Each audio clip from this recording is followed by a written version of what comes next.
Welcome to Trash Talk Reverse. I'm Harry, and today we're going to be watching Season 2, Episode 2 of Game of Thrones. The last episode had some interesting setup for characters that I hope to see further developed in this season, but given the show's track record, it's entirely possible for them to just cut short on development in favor of craziness and surprise attempts. Now, if I remember correctly, this is the episode where we meet Brienne, and I remember the start of her story pretty clearly. We should also see some more of Arya after how the last episode ended, so without further ado, let's jump right in. Okay, so we're picking right off with Arya. Lovely boy. Hey, Jack and Hagar. Well, the Gold Cloaks didn't do far from King's Land looking for me. You ain't come on here. People worry so much about their throat, forget about what's down low. Get him. He carries a bull's head helmet. This was just a really great scene from start to finish. Dialogue was great, the cinematography was great, direction, everything about the scene was just fantastic. I'm going to start keeping a close eye on Tyrion and Varys' relationship since I know that Varys is going to free Tyrion and take him to Dany at the end of Season 4, so I'm interested to see how their relationship develops starting from now. To find so lovely a creature working in your father's kitchens, it almost beggars belief. I love the way Varys delivers his lines like that. Friends are such an important part of life. I love that they chose that moment to cut close in on Tyrion. Unfortunate that your father didn't want her to come. I am very good at keeping secrets for my good friends. I don't like Shay as a character, but I guess at the very least she's being used as a plot device for these two in this situation. Like her presence at least has some sort of a use for it. I'm not Ned Stark. I understand the way this game is played. Ned Stark was a man of honor. And I am not. Threaten me again, and I'll have you thrown into the sea. They don't really need to make a distinction between Ned and Tyrion. We know Tyrion's not stupid. Without that portion, this conversation still illuminates very well what Tyrion's challenges in King's Landing are. We shouldn't keep the queen waiting. From this time until the end of time, we are not part of your realm, but a free and independent kingdom of the north. What a weird transition. This doesn't need an establishing shot at the beginning of the scene. It's more appropriate here to go from them talking about let's not keep the queen waiting and then cut to Cersei at the table at maybe more of a medium shot and then give us a more establishing shot, but still not that far out. There's no story purpose for that. Cold winds are rising, and the dead rise with them. Okay, so this is the third time that the phrase cold winds are rising has been uttered, and I'm pretty sure it's the first time that the phrase has been completed. Cold winds are rising and the dead rise with them. I wish that Tyrion wasn't the one to reveal the rest of that phrase. I wish that reveal came at the wall in some sort of a suspenseful moment, because this just seems like a throwaway for a colloquial phrase that has been repeated enough to have this sort of cadence to it and have such meaning that both Lord Commander Mormont and Asha use this exact wording in 2 separate seasons of the show. Night's Watch is the only thing that separates us from what lies beyond the wall. Brave men of the Night's Watch will protect us all. And I said, the gods wanted us to. Okay, again with the transition, they lingered a little too long on Cersei and the gang leaving the table before cutting to this. This is like a super nitpicky thing. It's not a problem I see with other shows, and it happens to come up quite a bit in this one. Sometimes they nail the transitions, and sometimes their editing is just off enough that you notice that something's off. But anyway, that's just a random little thing I noticed. It's not really that big of a deal. Also, while we're on the subject, isn't it really fascinating to look back on these earlier seasons where they're talking about stuff like, oh, the Night's Watch is all that protects us between what's out there and what's in here, and the Night's Watch is important and the wall is important and stuff beyond the wall is going crazy and we should be concerned about it here. Tyrion even mentioned you kill dead men by burning them. We know that in episode 9 of this season they have this whole thing with wildfire, which is like this burning thing, but none of this comes into play in season 8 at all. It's like they threw this in here and then they just chopped off the plot completely, and I just don't understand that. Like, if you're writing your story as you go, that's fine, but then continue the forward momentum. Continue in a direction where you build upon what you previously established. And if you're going to change that direction, then give us that development. That explains why we're now going in this direction instead of that direction. She farted so hard the old bed shook. Seems a bit greedy for one man to have so many wives. This is where the conversation should have started, because what the hell were they talking about right before then? That was weird. You were with her? How many times? Well, as many times as I could. Wish I grew up on a farm. I get that they're trying to establish Sam as this character who's very inexperienced but really wants to experience intimacy, but it just feels so weird when they do it. Like, it doesn't feel natural. It feels like they threw that in there to be like, oh, look at Sam, he doesn't get girls. Like, we get it. Get the turnips too. Yeah, I wasn't a fan of that scene. Just wanted to make sure you weren't hurt. You're very brave. I wish when she said that they had stayed on his reaction a bit longer and even moved in to really sell the impact of him hearing words like this for probably the first time in his life. The Lord Commander, we are sworn to protect. Sam, we can't take Please, sir, I'm going to have a baby. If it's a boy. It's a boy, what? Sam, are you in such a hurry to lose a hand? I didn't touch her. No, you just want to steal her. Can't steal her. She's a person, not a goat. Who's gonna deliver a baby? You? I've read about it. Okay, Hermione. We can't help her. That scene between the three of them was good, and especially the one-on-one conversation Sam and Jon had after Gilly left. If memory serves, they take the baby boys and give them to the White Walkers in exchange for protection or whatever, right? Or in exchange for not being attacked. And I'm assuming because they introduced that in this episode that we're going to find out about it by the end of the episode, which is great structuring. I love the way they're using focus in this scene, though I wish they'd pulled out on the focus when we were still on the far wide shot of the horse, just enough before Jorah told Dany, because in that way it sort of mimics the way Jorah's eyes would be tuning further into what he was seeing. Just a quick little visual cue that they could have used in order to tie those two shots together even better. Oh no. Come on! I'm This reminds me a bit of Viking culture. One of the big things you notice when watching The Last Kingdom is that the Vikings are always concerned about making sure they have a weapon in their hand when they die so that they can go to Valhalla in the afterlife and join their ancestors. I know a lot of last season's quote-unquote rituals were kind of stupid, let's be honest, intentionally portrayed to be very negative, but this is interesting to me. So yeah, I really like that they included this in there because it gives a lot of depth to the culture without relying on those typical quote-unquote savage type descriptions that we had in the last season. Really great shot to have her visceral scream echo so loud that it requires a wide shot in order to really feel the impact. Is it as you remember, my lord?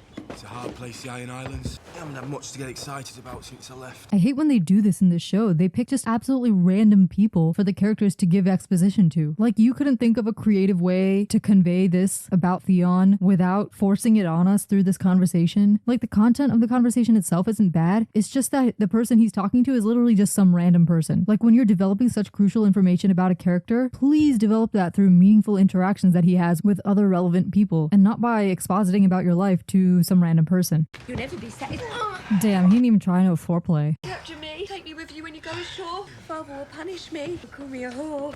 This scene directly falls in line with one of the major aspects of the show that has always been criticized, the sex position. We saw this last season with Littlefinger expositing to the two girls as he was telling them, you know, do it like this, do it like this. This is the same thing. This is literally just because they couldn't figure out how to tell Theon's story in an engaging way. So they were like, oh, you know what we should do? Let's have him getting it on with some random girl and exposit his life story to her. And to make it interesting enough for the viewers to watch, we're basically going to have softcore corn on the screen. And yes, I'm censoring myself because this is YouTube. I would have much preferred for Theon to have this conversation with Robb before leaving, because Robb and Theon's relationship literally depends on how things go for Theon in the Iron Islands. So it would have been way more impactful for them to do it that way.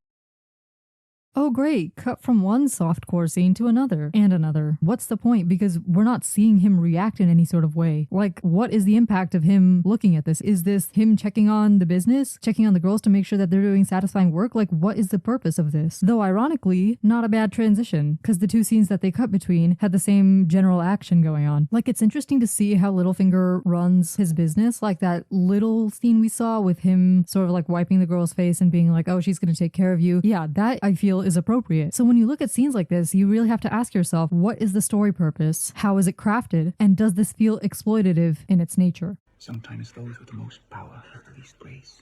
That's an interesting thing for him to say after his interaction with Cersei in the last episode. You know, you remind me of another girl. We didn't have the kind of rapport that you and I have. Very manipulative wording. Girls from the least seen pleasure houses are expensive. And this one wasn't making me any money. And that's the crux of the scene. I hate bad investments. They haunt me. Really love the dark turn that scene took, and the cinematography, both the lighting and the camera work, really helps with that transition in the middle of the scene. Very wealthy patron. He offered me a tremendous amount of money to use her in ways that would never occur to most men. This is an example in which exposition works. It's a personal story. Does it have relevance to the overall story of what's going on? No, not really. But the way he uses this story in order to manipulate the situation with Roz and even kind of include this subtle threat, that's why it works. Context is so important. Everything matters. The scene with Theon had them taking a conversation that was going to be part of his character development and placing it in the improper context, whereas in this scene, the conversation and the context go together together hand in hand, even though what Littlefinger's saying is like just some random story from his life. And plus the relationship that he has with Roz, he's her employer, all of this comes together to produce a scene like this. And when you don't have all the elements, you get a scene like the one with Theon. That makes me happy. This writing of Littlefinger is already a massive improvement from last season. When your men slaughtered Ned Stark's men in the throne room, did you give the order? He tried to buy my loyalty. He had no idea you were already bought. And yes, you will stand here and take it from me, unless you like to take it from my friend here.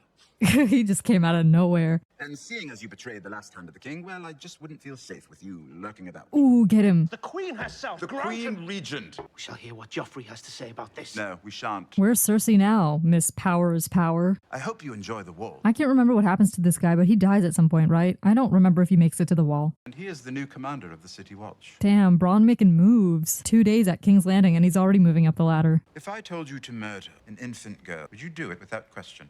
Without question? No.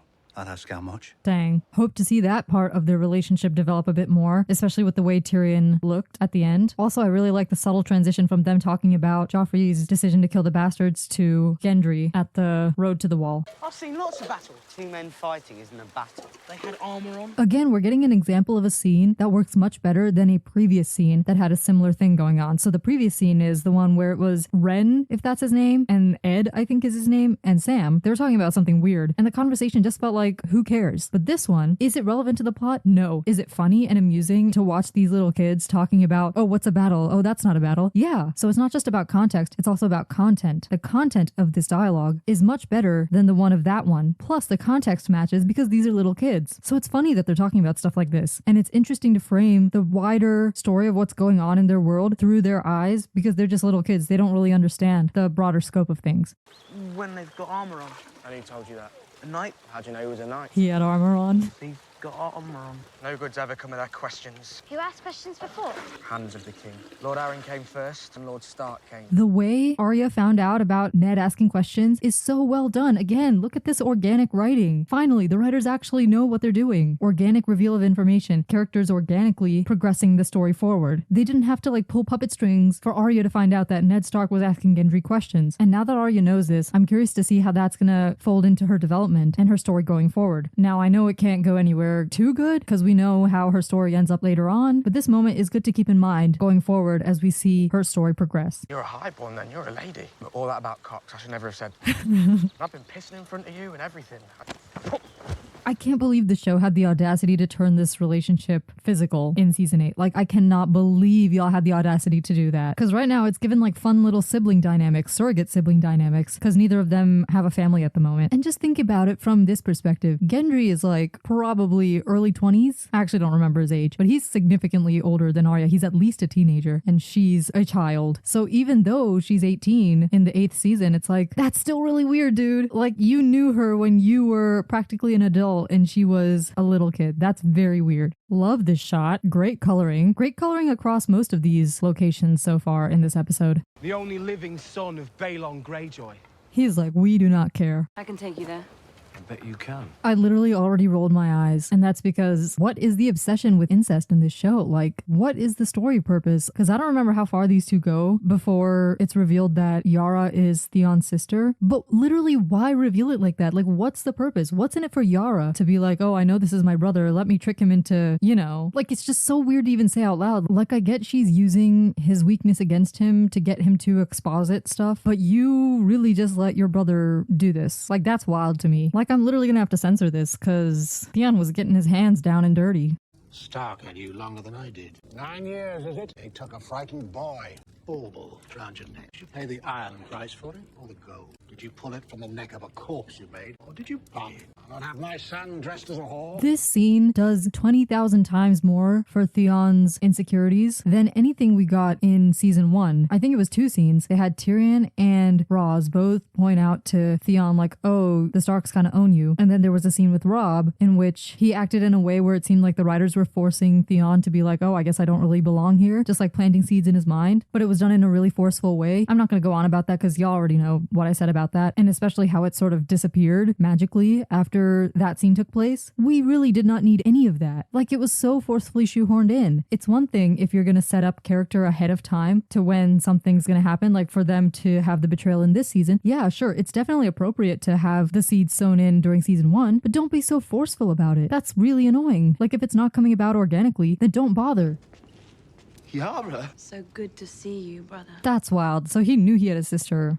Couldn't this have been orchestrated in a way where Yara didn't have to let him do what he did? Like, ugh, the whole situation is just so ugh. Like, I get that she was able to take advantage of him for the way that he thinks, but ugh. You're a woman! When Theon called out, like, oh, but she's a woman, stuff like that makes it obvious just how modern this show is. Because even though this is a fantasy, it was based heavily, very heavily on a historical time period in which a woman being in charge of literally anything would not be the most shocking thing that you'd ever seen in the planet. Was it super common? No. But I talked about this last season. The real life Ethelfled, daughter of King Alfred, the first guy to basically make England a thing, she was a female ruler in charge of male forces in battles. That was in maybe 7th or 8th century, I believe. This is after that. And yeah, obviously things can change, restrictions can become tighter, but something like this feels like the writers are projecting onto a historical time period rather than doing the research behind trends in those periods and then pulling them into the show. I will take my crown.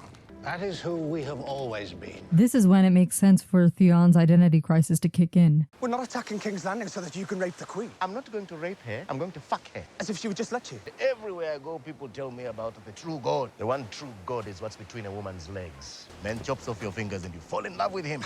I'll sail with you, Davos Seaway. Get me to the gates of King's Landing. So now we're sowing the seeds for the wildfire battle in episode 9. Stannis loses, right? Pretty interesting scene. Some lines in there were kind of like a little weird, but overall it doesn't really affect the quality of the scene. I wasn't praying, but I was. King Stannis is my god. He gave you a future. I think a fire god commanded all that. Okay, so while in the grand scheme of things, the religion theme didn't really go anywhere in the show, at least they're developing it here in this scene, and I appreciate that. And your gold-plated thugs just gave them their rallying cry. Queen slaughters babies. You don't even have the decency to deny it. It wasn't you who gave the order, was it? Joffrey didn't even tell you. Did he tell you? I imagine that would be even worse. Really great way to do this revelation. Just the way everything was nonverbal. Like, it took one look on Cersei's face for Tyrion to realize Joffrey gave the order, and then it took her not saying anything for him to realize he gave the order and she couldn't do anything about it. It's all fallen on me. As has Jaime repeatedly, according to Stannis Baratheon. I'm screaming. None of your jokes will ever match the first one, will they? Back when you ripped my mother open on your way out of her and she bled to death. For the sake of you. There's no bigger joke in the world than that. Wow. Great scene between these two. This is the other thing that's working really well about this season, is now we're putting people with the most interesting relationships in the same room. Tyrion and Cersei are finally in the same room. Tyrion and King's Landing is making a world of difference in this season compared to last, because now it's finally interesting. The conflict doesn't have to be manipulated behind the scenes by the writers. It's natural because these two are siblings and they have both felt undermined by their father in their own way, and the way they're able to leverage that against each other is really interesting. That's one thing people don't understand about TV is about relationships between characters. How are you going to establish relationships? How are you going to develop them? And how are you going to carry them through the end of the show so that it has some sort of meaning? Also, I think this is the first time we've heard that Tyrion's birth resulted in his mother's death, which brings another interesting characterization into the mix. I have a wife. I will give you a son. It really took 2 seconds to convince Stannis. Like, that's wild. Did the writers just need to eliminate Renly from the battlefield that quickly? Like, y'all couldn't give this some time to marinate? Show Melisandre's manipulation of Stannis over a longer period of time? This dude was like, nope, not interested. And then 2 seconds later, she was like, I can give you a son. And he was like, oh, okay. We haven't been back at the wall since that scene from earlier. So I thought they were going to have at least one scene where they develop this storyline before we get to this scene. But for Jon to just be chilling out here and catching Craster doing this, like, you're really lucky, dude. And I don't like this sort of lazy writing. I wish that there had been literally just one scene in between this one and the other one where Jon and Sam are trying to, like, get some information out of Gilly, and they get enough information that they're aware to position themselves, or at least Jon is able to position himself as maybe this sort of lookout to see exactly what goes on, so that this doesn't feel like an accident. And it would develop Jon's leadership arc, showing that he's taking initiative.